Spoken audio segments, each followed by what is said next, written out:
In the wake of Darkseid's death, the Dark Knight has gained godlike powers, but at what price to his humanity?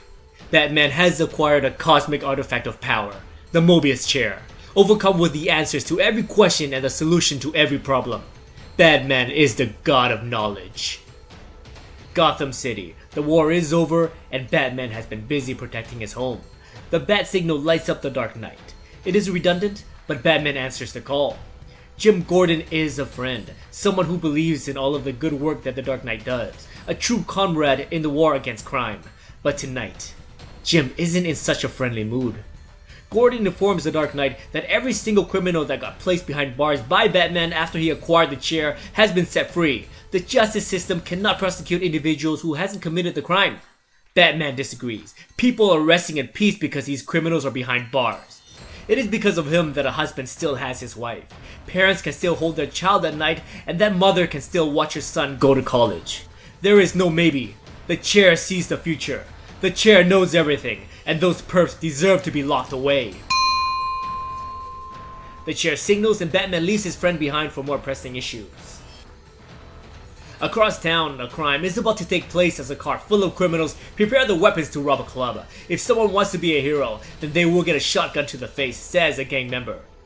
Suddenly, the god of knowledge appears and thwarts their robbery that hasn't even taken place yet. The justice system will not hold them, so Batman takes measures into his own hands. He boom tubes the gang to the southern tip of Antarctica, where it is rarely below minus 40 degrees.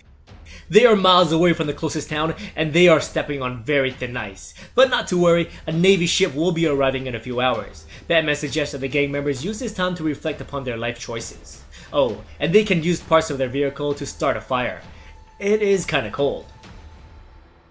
Elsewhere in Gotham, a man drunk on alcohol returns to his ex-wife's home. He grabs a kitchen knife, but Batman intervenes. We discover that this man lost his home and his wife because he physically abused the woman he married after a hard day's work. He also gets physical after a night out with the boys, but tonight, he plans on ending his ex-wife's life. Not if the Dark Knight could help it. Batman teleports the man to the island of Themyscira, where the Amazonian women fear no man. When asked who the scrawny man is, Batman states that this is a man who likes to beat his woman, and he intended to murder his ex-wife with that puny blade. The Dark Knight departs and plans on returning for the man after a couple of days. Maybe his trip to Paradise Island will change his perspective on how he treats his woman. Gotham can sleep easier tonight, so the Dark Knight travels back in time to the night where he lost his parents to a mugger named Joe Chill. The pain is still fresh as if only a day had passed since Bruce Wayne lost his mother and father. His sadness quickly turns to anger, and Bruce demands the chair to take him to Joe Chill. Gotham State Penitentiary. An angered god has arrived to confront the man who killed his parents. Joe Chill is frightened, nearly getting a heart attack. He screams for the guards, but Batman places barriers around the cell so no one will interrupt their meeting. He brings the man that murdered his folks to the alley where the incident occurred over 20 years ago. Joe relives the epic night where he felt power. He controlled the lives of the Waynes in his finger. As per history, Joe Chill gunned down the innocent man and woman. Out of pity, maybe reluctance, he let the boy survive. Batman shows his interest towards this murder committed by Chill. When asked why, the Dark Knight God unveils his mask and he states, "Because I am Bruce Wayne." Filled with anger, Bruce intends to murder this puny man where he crawls, but that would be mercy. Instead, he conjures up a more fitting punishment. They return to Joe Chill's cell. Batman informs the convict that most of the inmates are in here because they cross paths with the Dark Knight. A simple whisper from cell to cell, in the cafeteria, across the yard, and in the showers will be enough to create a living hell for Joe Chill. Joe Chill created Batman. Joe has been frightened in the past, but he never went face to face with a boy who lost his family because of his past actions. The boy is now a god, and this is personal. He screams for help, but to no avail. Batman grabs the convict and states, "Forget everything we spoke about. You don't know who Batman is, and you never will." Bruce spoon tubes away, leaving Joe Chill groveling on the ground with no idea why. The Batcave. Batman returns home and his butler is waiting. Blood ran down his face due to the chair's displeasure of how Batman had been utilizing it. Metron only observed, but Batman did much, much more. With this cosmic chair, Batman can finally narrow his focus from the many to the one.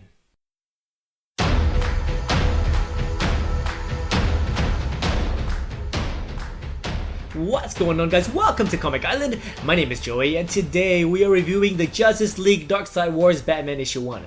So before we jump into the story arc, I didn't realize that it was spin off into multiple one-offs, but at the end of Justice League issue 45, we see that there will be a total of 6 issues spinning from the Darkseid War. We got Batman, Flash, Green Lantern, Superman, Shazam, and Lex Luthor. I don't know if I'm able to cover all of these issues, but I'll definitely try my best. But after reading the Batman spin-off, I knew I had to cover it. So let's start off with Batman's relationship with Jim Gordon. I always thought that their friendship worked really well, but it gets really interesting when the two of them start to disagree. Both of them have a really good point. Batman saves a ton of lives by locking up these criminals, but of course, they can't be held in jail if they never committed a crime. We obviously saw this plot development in the Tom Cruise movie Minority Report, so it's nothing special or new, but because of this fact, he took the law into his own hands by trying to educate the criminals in his own twisted way. The first few guys are thrown into a sub-freezing environment, and the next guy who likes to beat on his woman gets thrown into an island dominated by a woman. That's just cruel irony or poetic justice. So the big chunk of this issue deals with Bruce Wayne and his relationship with the man who killed his parents, Joe Chill. I loved every part of this scene. Bruce belittles Joe and treats him like dirt.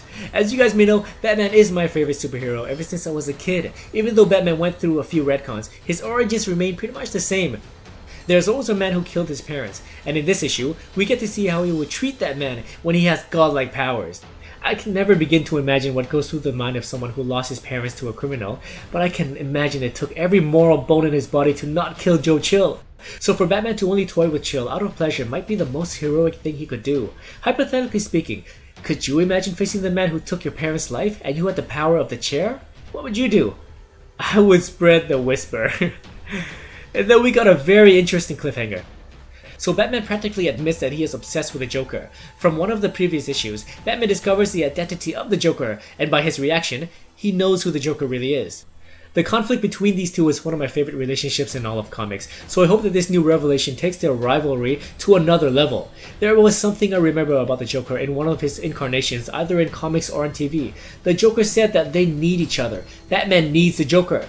They complete each other. Was this the Christopher Nolan Dark Knight movie? I honestly can't remember, but I gotta watch that movie again. Alright, this last page pretty much breaks the continuity as well. As far as we know, the Joker is dead after the events of Batman Endgame, so if we try to place the Darkseid War in continuity, then this would happen before Endgame, before Superman lost his powers, and before Relic attacked Oa. But remember guys, DC's new branding, DCU, promises great storytelling at the expense of continuity. So I guess we can't place this event anywhere. Maybe it's a self-contained story arc that happens in another universe? I highly doubt that, but this comic raises one question that Arden tackled in his video Continuity versus Creativity. You can check out that video by clicking on the link on the screen. So that's my question for you. Do you prefer an average comic book story that respects continuity, or would you rather have a great story that breaks continuity? Please let me know in the comments below. Thank you so much for watching my review of the Darkseid Wars Batman issue 1, and as always, if you enjoyed this video, please like, subscribe, and I'll see you next time in the Darkseid Wars issue 46.